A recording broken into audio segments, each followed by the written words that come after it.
thò đây thua mau việc phong được cao nhỉ yêu mình sẽ lấy chứ activate đó yo United States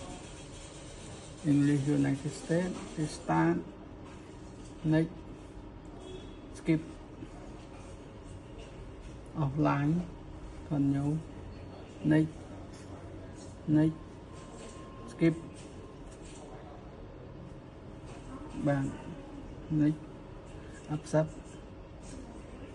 bạn về miền styleរបស់ tablet ហើយនឹង style របស់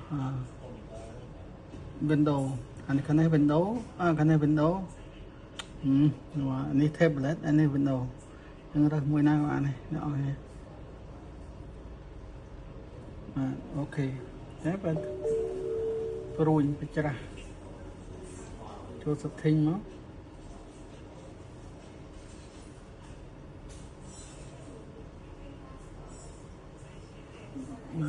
general នៅខាងណាមកនេះមកយកដូរដាក់ចេះមកបច្រាស់ចេះវិញវាស្រួលជាងអូខេ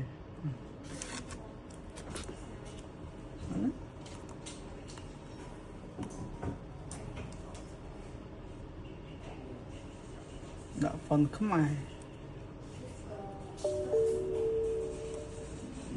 ដាក់ USB ស្គាល់មក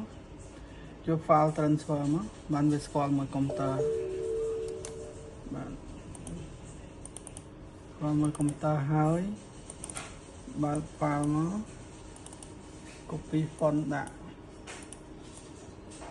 font មកដាក់ keyboard ខ្មែរដាក់ logo ក្រុមហ៊ុនដាក់ Telegram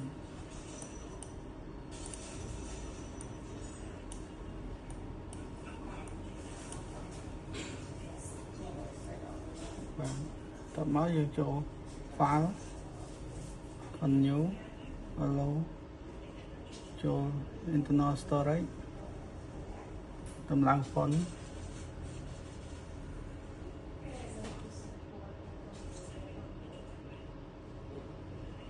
បាទតម្លើង Mika Cambodia តម្លើង Telegram បាទបន្តមកយើងចូល setting ចូល P ហើយយើងវាយ P វាយដើម្បីចូលទៅក្នុង keyboard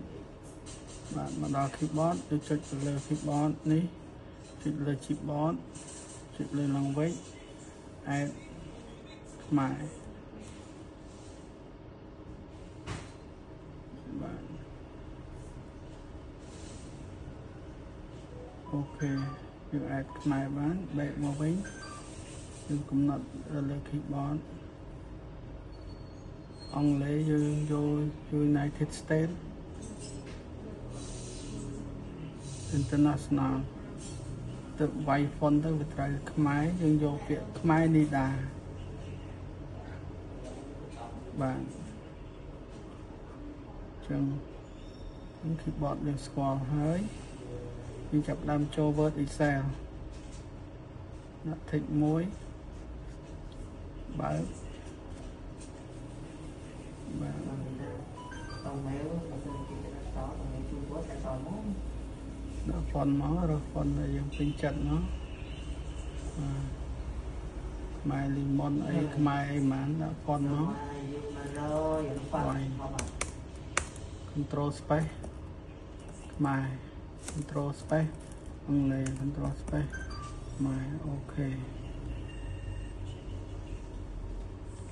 ហើយ YouTube Hello